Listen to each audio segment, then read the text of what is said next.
Paranormal investigation की दुनिया के सबसे पॉपुलर नाम।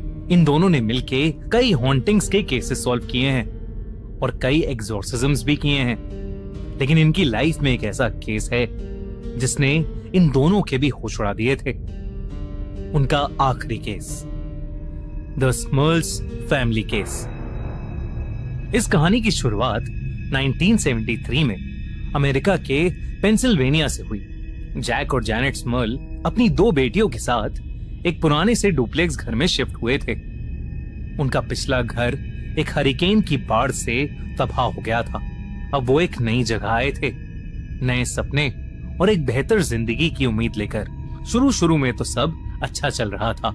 कुछ ही महीनों में जैक का अपनी जॉब में प्रमोशन हुआ और उसने सोचा कि अब वो अपने इस घर को अच्छे से पैसे लगाकर रेनोवेट करेगा। पर जैसे ही घर के रिपेयर्स और रेनोवेशन का काम शुरू हुआ, घर में अजीबोगरीब चीजें होने लगीं। धीरे धीरे घर की चीजें इधर उधर होने लगीं।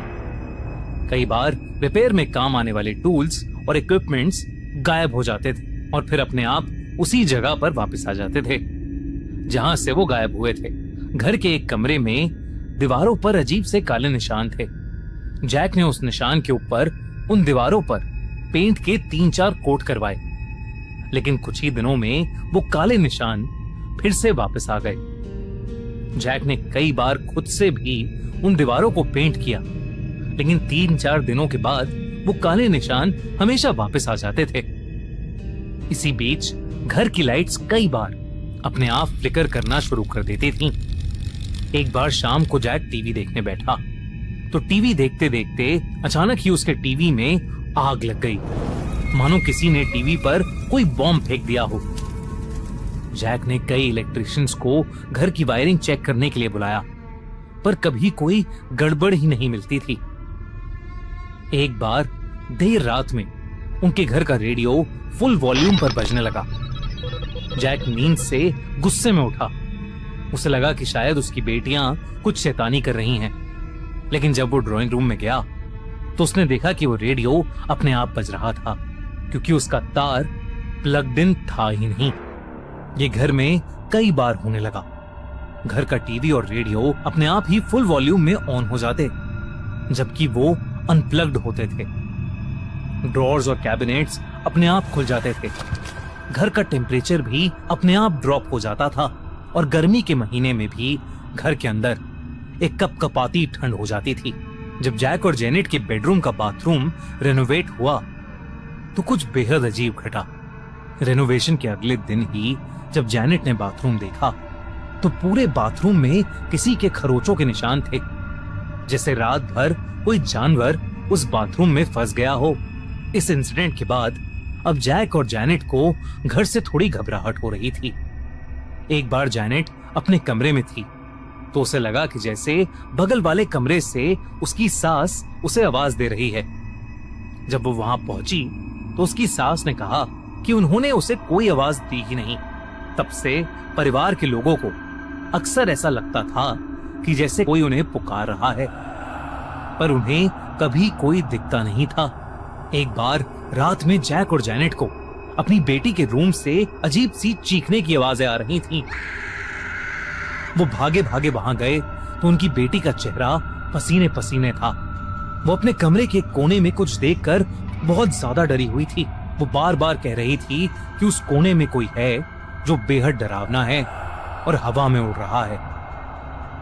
पर जैक और जेनेट को वहां कुछ नहीं दिख रहा था। जब उन्होंने रूम की लाइट्स ऑन की तो उनकी बेटी को भी वहां कुछ नहीं दिखा और वो थोड़ी शांत हुई। पर अगली शाम जब जेनेट किचन में काम कर रही थी, उसे अचानक एक ठंडी हवा का झोंका महसूस हुआ।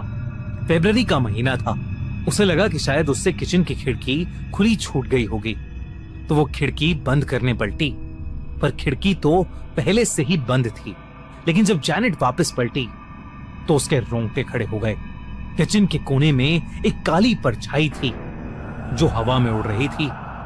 एक परछाई जिसका कोई चेहरा नहीं था, पर फिर भी ऐसा लग रहा था जैसे वो परछाई जेनेट को ही देख रही है। जेनेट को लग रहा था जैसे वो हेलुसिनेट कर रही है। उसके हाथ पैर डर के मारे मानो जम से गए थे। वो काली परछाई पहले धीरे धीरे जैनेट के बिल्कुल करीब आई और फिर उसके करीब से गुजर के घर की दीवार के आर पार चली गई। उसी दिन जैनेट की सास ने भी उसे बताया कि उन्होंने भी उस काली परछाई को देखा है।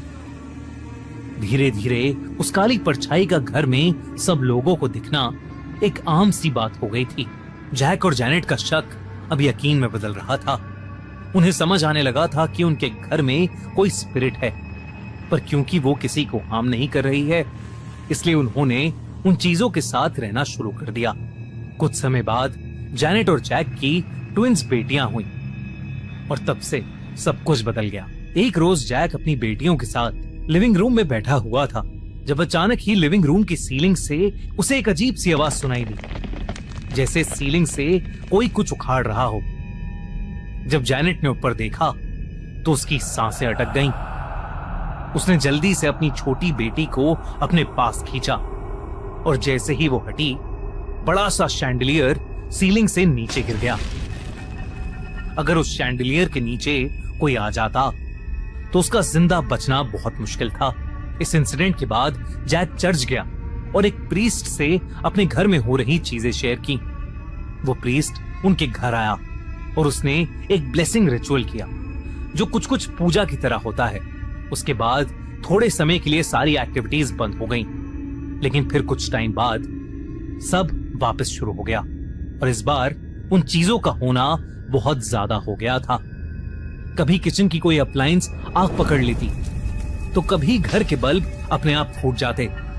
घर में रह रहे फैमिली मेंबर्स को अक्सर चीजों से चोटें लगती रहती।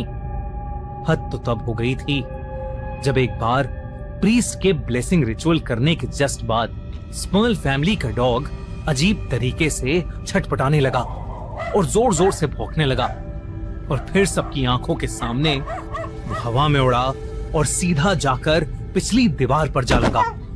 उनके डॉग को बहुत चोट आई, लेकिन जो उसके साथ उस दिन हुआ उसने पूरी स्मर्ल फैमिली को हिलाकर रख दिया। जैक और जैनेट अब समझ चुके थे कि घर में मौजूद वो स्पिरिट उनके परिवार की जान के पीछे पड़ी है। कई प्रीस्ट घर में आए और उन्होंने ब्लेसिंग रिचुअल्स करे, लेकिन उसका कुछ असर नहीं हो रहा था। जैक ने प्रीस्ट से घर का एग्जॉर्सिज्म करने को कहा, लेकिन जैक के पास इन सब बातों का कोई प्रूफ नहीं था, इसलिए उसे चर्च से एग्जॉर्सिज्म की परमिशन नहीं मिली। उस घर में उसका बहुत सारा पैसा ऑलरेडी लग चुका था और जैक को उस घर के लिए कोई खरीदार भी नहीं मिल रहा था। इसलिए जैक और जैनेट वो घर चाह कर भी छोड़ ही नहीं पा रहे थे। सालों बीत चुके थे, लेकिन उनकी इन प्रॉब्लम्स का कोई सल्यूशन उन्हें मिल ही नहीं रहा था।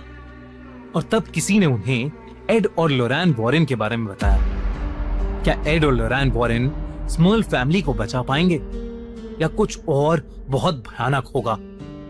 जानने के लिए देखिए कॉन्जोरिंग स्मर्ल्स फैमिली केस का दूसरा पार्ट अगले हफ्ते सिर्फ खूनी मंडे यूट्यूब